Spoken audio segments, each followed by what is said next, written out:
রব্বুল আলামিনের নামে শুরু করছি। অতঃপর শান্তির ধারা বর্ষিত হোক বিশ্বের শ্রেষ্ঠ মহামানব, শ্রেষ্ঠ প্রফেট, শ্রেষ্ঠ শিক্ষক হযরত মুহাম্মদ মুস্তাফা সাল্লাল্লাহু আলাইহি সাল্লামের প্রতি। আজকে আল হেরা একাডেমি উদ্যোগে আয়োজিত এখানকার যে ছাত্ররা রয়েছে তারা আজকে এই প্রোগ্রামের আয়োজন করেছে। এই প্রোগ্রামে উপস্থিত শ্রদ্ধেয় মহতাব হোসেন, দিল্লি পাবলিক স্কুলের ডাইরেক্টর, শ্রদ্ধেয় চিকিৎসক ডক্টর রমজান আলী, আমার এই প্রতিষ্ঠানের অন্যতম শিক্ষক সাদেক হোসেন, সাইদ হোসেন, বিশিষ্ট সমাজসেবী আজাদউদ্দিন, মির্জা কোরবান ভাই এবং আমার সামনে উপস্থিত আমার প্রাণপ্রিয় ছাত্র বৃন্দ, প্রত্যেককে উপর মহান সৃষ্টিকর্তার পক্ষ থেকে শান্তি কামনা করি। আজকের এই যে প্রোগ্রাম,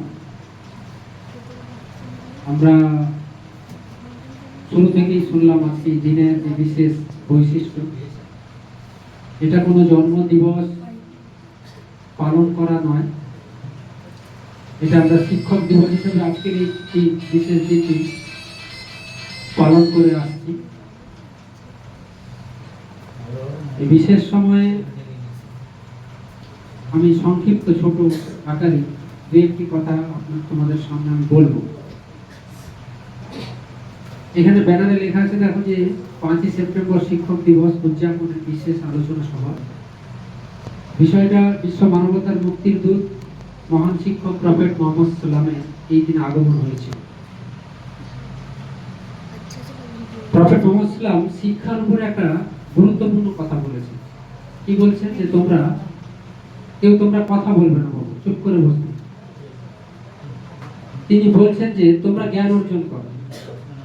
মহান প্রফেট মুহাম্মদ সাল্লাল্লাহু আলাইহি ওয়াসাল্লাম বলছেন তোমরা জ্ঞান অর্জন করো, তবে জ্ঞান অর্জনের আগে তোমরা আদব এবং শিষ্টাচার শেখো। তোমরা জ্ঞান অর্জন করো, তিনি এখানে বলেননি যে তোমরা শিক্ষা অর্জন করো।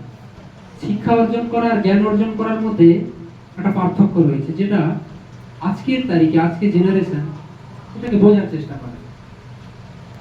শিক্ষা অর্জনের মাধ্যমে আমাদের একমাত্র লক্ষ্য হচ্ছে ডিগ্রি হাসিল করা। কি? কেউ এমবিবিএস হবে, কেউ ইঞ্জিনিয়ার হবে, কেউ মাস্টার হবে, কেউ ডক্টরেট হবে। জ্ঞান অর্জন কিন্তু ডিগ্রি অর্জনের সঙ্গে যদি জ্ঞান অর্জন করাকে আমরা মিশিয়ে দিই তাহলে ভুল হবে। অবশ্যই যে শিক্ষার মাধ্যমে মানুষের জ্ঞান অর্জন হয়, কিন্তু সেই বোধশক্তি আমাদের মধ্যে জাগ্রত করতে হবে। কিছুক্ষণ আগে আমাদের মহতাব হোসেন শ্রদ্ধেয় শিক্ষক বলছিলেন রবীন্দ্রনাথের কথা বলছেন। রবীন্দ্রনাথের কাছে আমরা কবিগুরু রবীন্দ্রনাথের কথা বলি, ওনার কাছে অনেক বড় ডিগ্রি ছিল না।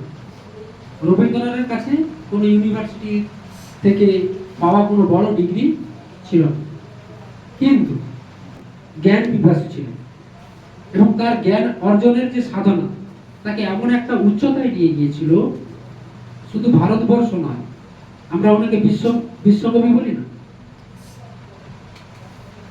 যে বিভিন্ন দেশে বিভিন্ন ক্ষেত্রে বিভিন্ন সময় তার এক একটা লেখনীর উপর পিএইচডি করা হয়, তার উপরে গভীরভাবে অধ্যয়ন করা হয় যে তিনি এই কথার মাধ্যমে কি বলতে চেয়েছেন, কি বোঝাতে চেয়েছেন।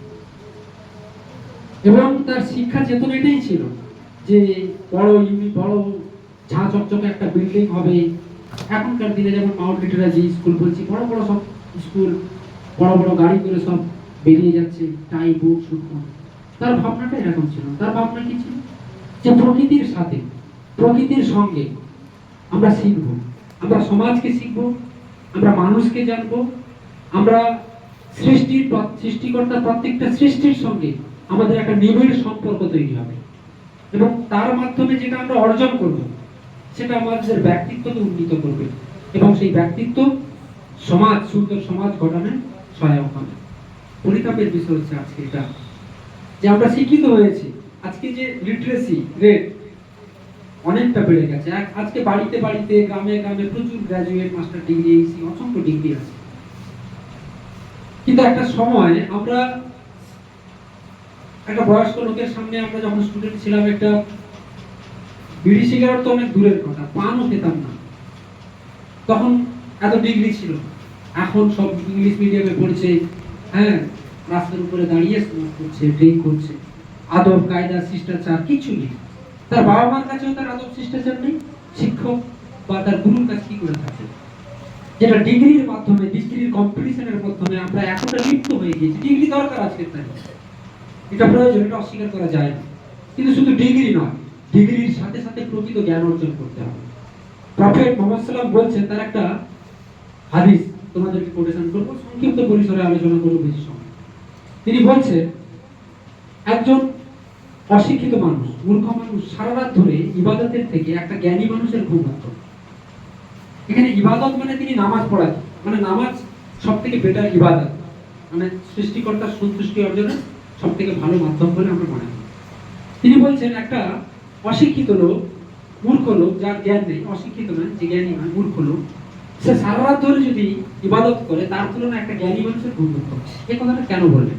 এটা এই কারণেই বললেন যে জ্ঞানী মানুষ তার ঘুমানোটাও একটা শিষ্টাচারের মধ্যে থাকবে, তার ঘুমানোটাও একটা আদব কায়দার মধ্যে হবে। আর যে মূর্খ লোক, তার কোনো কিছুই আদব কায়দার মধ্যে হবে না। সে কি করে সৃষ্টিকর্তার সন্তুষ্টি অর্জন করবে?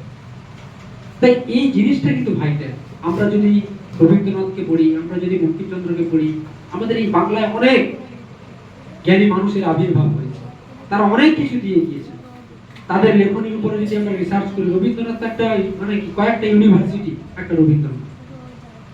তাহলে আমরা প্রকৃত যে জ্ঞান আর যে আধার, আজ থেকে 1400 বছর আগে প্রফেট মুহাম্মদ সাল্লাল্লাহু আলাইহি ওয়াসাল্লাম যে জ্ঞানের দিশা সমাজকে দেখিয়ে দিয়ে গিয়েছেন।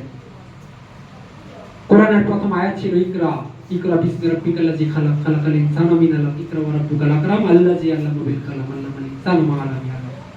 তো পড়ো, তোমার প্রভুর নামে যিনি সৃষ্টি করেছেন মানুষকে জমাট বাঁধা রক্তপিণ্ড হতে এবং কলমের দ্বারা যাকে জ্ঞান দান করেছেন। তাহলে ইসলামের প্রথম যে দর্শন, প্রথম যে ভাবনা, সেটা হচ্ছে শিক্ষা। বলা হচ্ছে কি, শিক্ষা অর্জন করার জন্য আরবদেরকে বলা হচ্ছে, যদি তোমাদেরকে চীন দেশে যেতে হয়, তখন এত যোগাযোগ ব্যবস্থা ছিল না, ফ্লাইটে উড়ে যাওয়ার কোনো ব্যাপার ছিল না, দিনের পর দিন সময় লাগতো, লাগুক, তোমরা সেটা যাবে। আর এই অবস্থায় তোমার যদি মৃত্যুবরণ হয়, তুমি তাহলে শহীদী মৃত্যু হবে। তাহলে জ্ঞান অর্জন এতটা গুরুত্বপূর্ণ। ডিগ্রি অর্জনটা আমাদের কাছে যেন মুখ্য বিষয় না হয়। আপনি একজন মানুষ হন, আয় রোজগার করা, টাকা অর্জন করাই যদি একমাত্র লক্ষ্য হয়, তাহলে বড় বড় ব্রিজ তৈরি হবে, ইঞ্জিনিয়াররা তৈরি করবে, আর সেই ব্রিজটা ভেঙে পড়বে। কারণ কি? তার মধ্যে মোরালিটি নেই, তার মধ্যে প্রকৃত জ্ঞান নেই, তার মধ্যে চেতনা নেই। সে অর্থের জন্য পড়াশোনা করেছে, বড় ডিগ্রি নিয়েছে, বড় জায়গা থেকে সে নিজেকে আরো অর্থশালী করতে চায়। সেই জায়গায় আমি এখানে যারা রয়েছে, যারা শিক্ষকরাও রয়েছে, তারা এই জায়গা থেকে তাদের শিক্ষার্থীদেরকে এভাবে তৈরি করার চেষ্টা করছেন, আগামী দিনে করবেন। এবং যে শিক্ষার্থীরা রয়েছে, তোমাদের প্রকৃত জ্ঞানের উন্মোচন হোক, তোমরা প্রকৃত জ্ঞান অর্জনের মাধ্যমে জাতিকে, দেশকে সঠিক পথ নির্দেশনা দান করবে, তোমরা সঠিক ব্যক্তিত্ব অর্জন করবে, করার এই সংকল্পই কামনা রেখে আমি আমার সংক্ষিপ্ত বক্তব্য এখানে শেষ করছি। ধন্যবাদ।